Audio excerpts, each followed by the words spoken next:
ફોરેનર્સમાં જે એક કહી શકાય કે ગુજરાત યુનિવર્સિટીનો પ્રભાવ વધ્યો છે, ગુજરાતમાં તેઓ ભણવા માટે આવી રહ્યા છે, પસંદગી તેમની ગુજરાત રહી છે, આ બાબતને આપ કેવી રીતના જોઈ રહ્યા છો? Good afternoon. સૌપ્રથમ બધા દર્શકો આજે છે ને લાભ પાંચમનું મુહૂર્ત ઘણા બધાએ કર્યું હશે, તો આ લાભ પાંચમ અને જ્ઞાન પંચમી તરીકે પણ ઓળખાય છે. એટલે સૌ પહેલા તો બધાને શુભકામનાઓ, દર્શક મિત્રો, વિદ્યાર્થીઓ અને વેપારી વર્ગ તથા ગુજરાતના તમામ. કારણ કે આપણે ગુજરાતીઓ વેપાર માટે બહુ જાણીતા છે, એટલે 1 મિનિટ થોડો ટોપિકથી ડેવિએટ થઈને વાત કરું છું, તો એની શુભકામનાઓ. હવે બહુ ઇન્ટરેસ્ટિંગ ટોપિક છે ને કદાચ 2010-11માં સૌથી પહેલા હું અને ગુજરાત ટેકનોલોજીકલ યુનિવર્સિટીના vice chancellor doctor Akshay Agrawal હતા. અમે એક સપનું જોયું હતું ધ્વનિબેન અને જગદીશભાઈ કે 10,000 સ્ટુડન્ટ્સને આપણે ગુજરાતમાં ફોરેનના સ્ટુડન્ટ્સને ભણતા કરવા છે. તો એના માટે શું કરવું જોઈએ? એટલે 2011માં હું પોતે એક ડેલિગેશન લઈને અમે એક પહેલા એવી શરૂઆત કરી કે આપણે ક્યાંક જઈશું તો કોઈક આપણા ત્યાં આવશે. બહુ સિમ્પલ, આ ગુજરાતી ભાષામાં વાટકી વ્યવહાર તરીકે ઓળખાતો શબ્દ છે.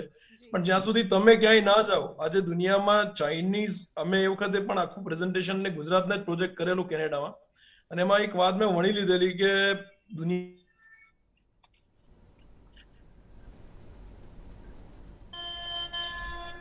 જી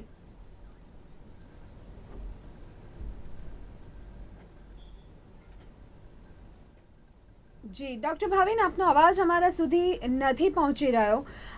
દર્શક મિત્રો, ખાસ કરી અને ભણવા માટે જે ફોરેનર્સમાં, જી ડૉક્ટર ભાવિન, જી આપ આપની વાત કન્ટિન્યુ કરી શકો છો.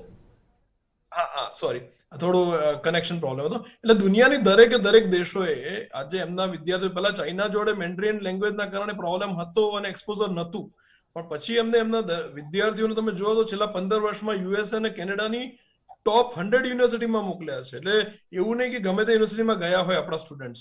આપણે ત્યાં હજી પણ હું એવું કહી શકું કે આપણા સ્ટુડન્ટ્સ ટોપ 100 યુનિવર્સિટીઝમાં નથી જતા, પણ એમને સ્પેસિફિક ફોકસ કર્યું ચાઇનાએ. અને મને તો સરપ્રાઈઝ થાય છે, બાંગ્લાદેશ જેવા દેશોએ.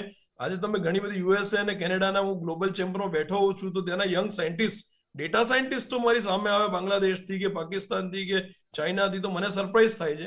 તો એ ટ્રેન્ડ ક્યાંક ને ક્યાંક આપણે ચૂકી ગયેલા હતા ગુજરાતમાં, અને પછી એને શરૂ કર્યું અને 10,000 સ્ટુડન્ટની નેમ સાથે કે 10,000 સ્ટુડન્ટ્સને આપણે લાવવા છે. એટલે અમે કેનેડા ગયા અને પછી કો સુપરવાઇઝરનો કન્સેપ્ટ લઈને આવ્યા જીટીયુમાં, અને પછી કો સુપરવાઇઝર પીએચડી એક્સચેન્જ ચાલુ થયું. હજી પણ જુઓ તમે, એક સ્ટેટિસ્ટિક થોડું દર્શક મિત્રોને આપીશું, કારણ કે હંમેશા વાતો કરવાથી કામ થતું નથી. 2019-20 અને 2021ની વર્ષની વાત કરીએ તો 49,348 વિદ્યાર્થીઓ ટોટલ ફોરેનના ઇન્ડિયામાં આવ્યા છે, અને એમાં આપણો જો કોન્ટ્રીબ્યુશન જુઓ તો 2200 સ્ટુડન્ટનું છે. એટલે હવે it's high time for Gujarat કે આપણે, જે ટોપ સ્ટેટ છે કર્ણાટકા 10,439 વિદ્યાર્થીઓ જોડે, કર્ણાટકામાં સૌથી વધારે સ્ટુડન્ટ આવે છે. એના પછી યુપી, પંજાબ, મહારાષ્ટ્ર, તમિલનાડુ, દિલ્હી, હરિયાણા, તેલંગાણા, એના પછી ગુજરાત. એટલે હવે કદાચ જગદીશભાઈ ને બધા જે વિચારી રહ્યા છે એનો, સોરી આ ઇન્ટરપ્શન થોડું થયું છે ઇન્ટરનેટ, તો જગદીશભાઈ ને બધા વિચારી રહ્યા છે ગવર્મેન્ટ ઓફ ગુજરાતના. અંજુ શર્મા મેડમે પણ વિચાર્યું સ્ટડી ઇન ગુજરાત. પહેલા તો બહારના સ્ટેટના છોકરાઓને આપણા ત્યાં લાવો, પછી બહારના નેશનના છોકરાઓને આપણે ત્યાં લાવો. એમાં ગુજરાત યુનિવર્સિટીએ બહુ પિવોટલ રોલ પ્લે કરેલો, અને એમાં હિમાંશુભાઈ થી લઈને જગદીશભાઈ ને બધાએ બહુ અગત્યનો રોલ એમાં ભાગ ભજવેલો, અને બહુ સરસ એક કેમ્પેન થયેલું. પણ ડ્યુ ટુ કોવિડ પછી એ થોડું 2 વર્ષ ડિલે થઈ ગયું. હવે જે વાત કરી રહ્યા છે કે વાઇબ્રન્ટ સમિટમાં રોડમેપ આપવામાં આવે, તો ખરા અર્થમાં એ રોડમેપ તો જ સાર્થક થાય જો રેગ્યુલેટરી બોડીઝ એઆઈસીટી અને યુનિવર્સિટી ગ્રાન્ટ કમિશન યુજીસી એ બે છૂટછાટ એના ધારાધોરણોમાં આપે, અને નેશનલ એજ્યુકેશન પોલિસીને એના સાચા અર્થમાં ચરિતાર્થ કરવી હોય તો રેગ્યુલેટરી બોડીઝે એક થોડી ફ્રીડમ યુનિવર્સિટીઝને આપવી પડશે.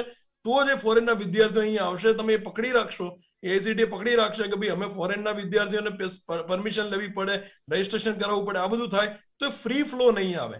આજે મને જણાવતા આનંદ થાય છે કે જીટીયુમાં તમે જુઓ તો સૌથી વધારે સંખ્યા આજે બીટેકમાં અભ્યાસ કરી રહ્યા છે. કોર્સ વાઇઝ પણ અગત્યનું છે એનાલિસિસ કરવું.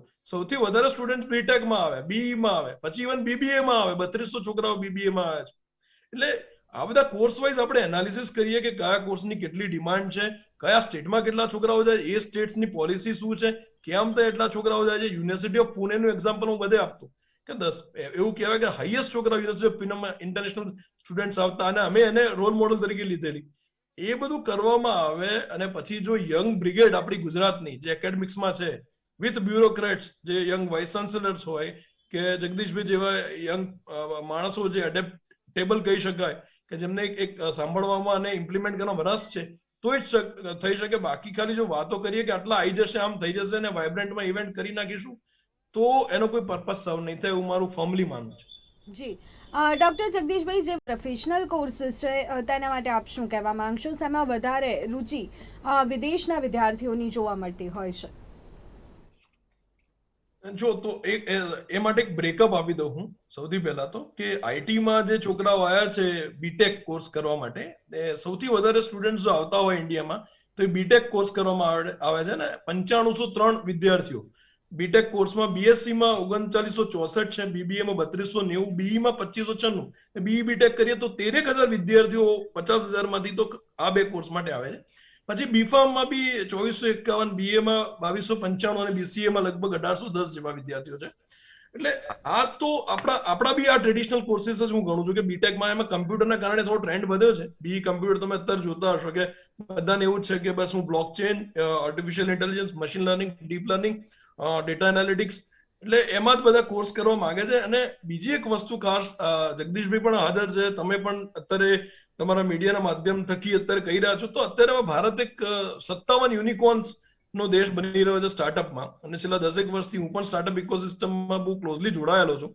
એટલે હવે ઇન્ડિયા, આખી દુનિયા છે ને એ લુકિંગ ટુવર્ડ્સ ઈસ્ટ, અને ખાસ કરીને ભારત, કારણ કે આટલી ઝડપથી ઘણી કંપનીઓ તો એવી છે કે 2 વર્ષમાં યુનિકોર્ન બની ગઈ. એટલે I don't want to name those companies, કારણ કે એના કોઈ ઇશ્યુ કે આગળ કોન્ટ્રોવર્સી થઈ શકે. પણ મેં મારી નજરે એવા ઘણા સ્ટાર્ટઅપ જોયેલા છે કે જે 100 કરોડ ક્લબ કે 1000 કરોડ, 10,000 કરોડ ક્લબ અને યુનિકોર્નમાં જેને સ્થાન મેળવ્યા છે. અને ભારતમાં પોતાનું એક એન્સેસ્ટ્રલ સાયન્સ છે, જેને એન્સેસ્ટ્રલ આપણી સ્ક્રિપ્ચર છે. તો આયુર્વેદામાં અમે ટ્રાય કરેલો, અને વર્લ્ડ્સ નંબર 1 માર્કેટિંગ ગુરુ ડોક્ટર ફિલિપ કોટલર જોડે સૌથી પહેલા ઇન્ડિયામાં આયુર્વેદિક મેડિસિનનું ઇન્ક્યુબેશન સેન્ટર નાખેલું. તો દુનિયાને આયુર્વેદામાં રસ છે, વેસ્ટર્ન વર્લ્ડને આયુર્વેદામાં રસ છે. અને કોરોના કાળમાં બધાએ જોયું કે ચાલુ આ તો કોરોના કાળમાં આયુર્વેદા હોય ને એટલે આપણે બચી શકીએ. એટલે એનું કારણ એ છે કે આપણી જોડે જિંગસેંગ છે, જે આપણે અશ્વગંધા કહીએ છીએ, કે એસ્પેરેગસ, સતાવરી છે, વન્ડર ડ્રગ્સ છે, વી હેવ વન્ડર ડ્રગ્સ.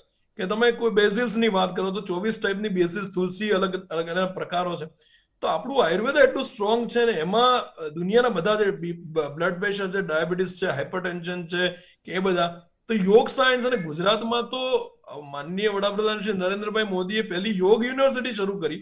દુનિયાને યોગ અને આયુર્વેદામાં જ રસ છે. ને અત્યારે મોડર્ન જે લાઇફસ્ટાઇલ ડિસીઝીસ જે ઘર કરીને બેઠા છે આપણા બધામાં, એ બધાનું સોલ્યુશન આ બે વસ્તુ છે.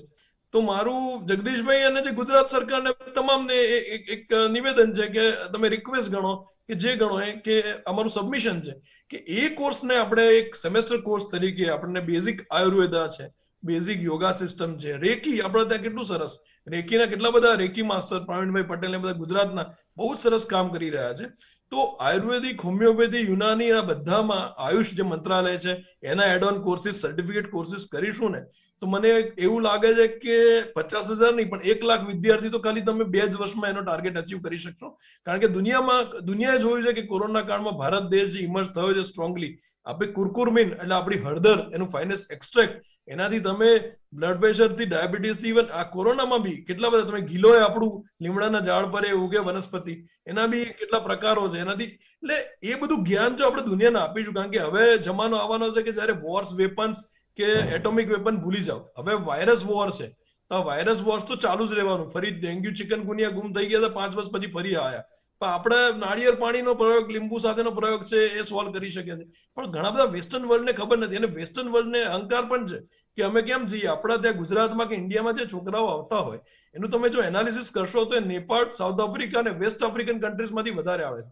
હજી વેસ્ટર્ન વર્લ્ડને એવું છે કે જ્ઞાનમાં અમે જ સૌથી ટોપ પોઝિશન પર છીએ, અમે જ દુનિયાની ટોપ 200 યુનિવર્સિટીઝ છીએ. તો એ ભ્રમ પણ જો ગુજરાત છે ને એ લીડ લે ને, તો આ ભ્રમ પણ આપણે તોડી શકીએ છીએ. તેના છોકરાઓ અહીં આવશે. અને આપણે એવા પણ પુઅર નથી. છેલ્લા 7 વર્ષથી હું એગ્રીકલ્ચર ટેકનોલોજી એટલે એગ્રીટેક એમાં કામ કરી રહ્યો છું. અને દુનિયાના મેં 60 સ્પીકર્સ બોલાવીને એક અમે 6 ખંડ, વિશ્વના 6 ખંડના 60 સ્પીકર્સ જોડે અમે એક આખી એની એગ્રીકલ્ચર પર કામ કર્યું છે. એ એગ્રીકલ્ચર આજે દુનિયાને આપણે શીખવાડી શકીએ છીએ, અને એના કોર્સિસ પણ ઓફર કરી શકીએ છીએ. અને જો એમાં અમે આર્ટિફિશિયલ ઇન્ટેલિજન્સ, બ્લોકચેન અને સેટેલાઇટ ડેટાનો ઉપયોગ કરીએ છીએ, પાંદડાના કલર પરથી બેઠા બેઠા હું કહી દઉં કે નાઇટ્રોજનનું લેવલ કેટલું છે, that satellite technology we are using. આ બધામાં આપણી જોડે છે. આપણે ખાલી એક જ વસ્તુ ઓછી કરવી છે કે જે આપણા ફોર્મર ચીફ મિનિસ્ટર અત્યારના વડાપ્રધાનશ્રીએ કીધું કે માર્કેટિંગ થોડું આને દુનિયા સુધી પહોંચાડો ગમે તેમ કરી. તો એ પહોંચાડવાની જવાબદારી ગુજરાત સરકાર જો હાથે લે તો પાછળ કામ કરવા માટે હું, જગદીશભાઈ ને તમે આપણે બધા તૈયાર છીએ. જી બિલકુલ, લોકોને તો આકર્ષી રહ્યા છે, પરંતુ આપણા ત્યાં પણ એક ટ્રેન્ડ સેટ થઈ ગયો છે છેલ્લા ઘણા વખતથી કે વિદ્યાર્થીઓ ભણવા માટે, આપણા ગુજરાતના હોય કે ભારતના હોય, ભણવા માટે બહાર જઈ રહ્યા છે. વિદેશની પસંદગી પહેલી કરવામાં આવી રહી છે. આ જે ટ્રેન્ડ છે એની પર આપણે કાબુ કેમ નથી મેળવી શકતા, અથવા તો કેવી રીતે મેળવી શકીએ છીએ અને ક્યાં પાછા પડી રહ્યા છીએ? અને બહુ એક સાચી વાત છે, અને ઘણીવાર I have lot of pain for this thing. આ વસ્તુ માટે મને પણ એટલું દુઃખ થાય છે કે અત્યારે હું જોઈ રહ્યો છું કે નાના નાના ગામડાના સેન્ટરના દરેક બીજા ત્રીજા ઘરના છોકરાને પૂછે કે ભાઈ તારે આગળ શું જવાનું છે, તો સીધા 12મા પછી કે અમારે કેનેડા જવાનું છે કે યુએસએ જવાનું છે.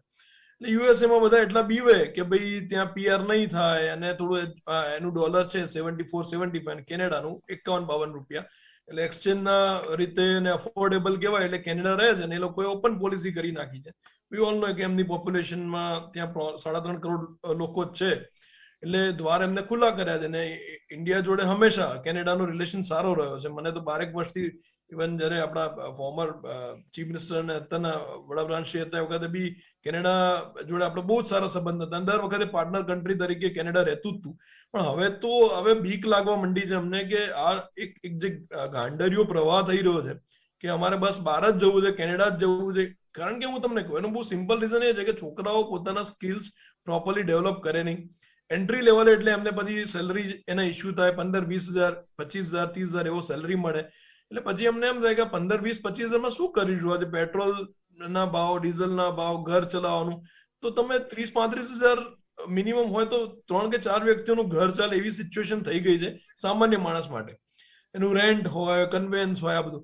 તો કે આમાં તો આપણું કશું જ નહીં થાય. એના કરતા આપણે ભાગી જ જઈએ અહીંથી અને યુએસએ કેનેડામાં કમાઈશું, ડોલરમાં કમાઈશું અને પૈસા એ મોકલીશું. હવે આ વસ્તુ છે ને દરેક છોકરા માટે એપ્લાય થતી નથી. હમણાં સક્સેસ સ્ટોરી કેવી હોય કે 10 કે 20% હોય, એ અમારા સ્ટાર્ટઅપ ઇકોસિસ્ટમ હોય કે ફોરેન જવાવાળા વિદ્યાર્થીઓ. બાકી બધા તો એટલી સ્ટ્રગલ કરતા હોય છે. મારે ત્યાં જ અમારે ખાસ મિત્ર જે છે Indo Canadian Chamber of Commerce બી ચલાવતા હતા, અને તમે પણ ઓળખતા હશો, એ અત્યારે ત્યાં છે. એમની જોડે મેં બહુ 1.5 કલાક મેં ડિટેલમાં વાત કરી. મેં કીધું I am really upset with the situation of Gujarat that every second third household student want to go either at Canada or USA, છેલ્લે ઓસ્ટ્રેલિયા જશે અને કશું નહીં થાય તો યુકે. તો મેં કીધું આવો કેમ છે? એટલે કે ભાઈ એવું છે નહીં, અત્યારે ગ્રોસરી અને રેન્ટ કેનેડા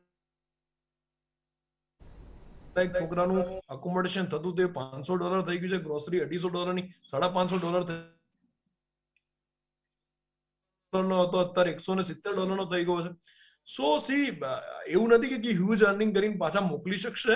અને જો તમને તમારા દેશમાં અને એની ઇકોસિસ્ટમમાં વિશ્વાસ હોય, આજે દુનિયામાં રિવર્સ તમે જુઓ તો બ્રેન ટ્રેન પણ થઈ રહ્યું છે કે અમેરિકાથી અને બેંગ્લોરથી લોકો નોકરી છોડીને ગુજરાત આવ્યા છે સ્ટાર્ટઅપ. કારણ કે એમને ખબર પડી છે કે ત્યાં ગમે તેટલું all sad and done infrastructure is develop, એટલે એટલો બધો ગ્રોથ નહીં જાય. જ્યારે અહીં તો ઇન્ફ્રાસ્ટ્રક્ચરની સ્ટોરી એવડી મોટી છે, એમાં એઆઈ, બિગ ડેટા એનાલિટિક્સ ને અત્યારે આપણે જે કનેક્ટ કરી રહ્યા છીએ, 100 crore bank account, 100 crore mobiles અને 100 કરોડ આધાર કાર્ડની પેરિટી, બધાના જોડે બધો જ ડેટા છે. આવડો મોટો ડેટા હોય ને આટલું ખુલ્લું માર્કેટ હોય છે બિઝનેસ કરવા માટે, તો દુનિયાની દરેક કન્ટ્રી કે વોલમાર્ટ, એમાં શું ફ્લિપકાર્ટમાં એને $17 બિલિયન એટલે 1.5 લાખ કરોડનું વેલ્યુએશન દેખાયું હશે, એની કલ્પના કરો. કંઈ એવું નહીં, પણ ડેટા અને માર્કેટ એટલું દેખાય એટલે દુનિયાની મોટી મોટી કંપની, સેફ પાર્ટનર્સ હોય કે you C all the big investors of the world. તમે આજે જે મલેશિયાથી, મોરેશિયસથી, સિંગાપુરથી, દુબઈથી, ચાઇનાથી જેટલા ઇન્વેસ્ટ કરે છે, સોફ્ટબેન્ક કે જાપાનથી ઇન્વેસ્ટ કરે છે, એમને ખબર છે કે આ એવડું મોટું માર્કેટ છે, અહીં ઇન્વેસ્ટ કરે તો એ લોકો આપણામાં ઇન્વેસ્ટ કરે છે. તો આપણે ઇન્વેસ્ટ ત્યાં કરવા જવાની એવી કોઈ જબરદસ્ત જરૂર નથી.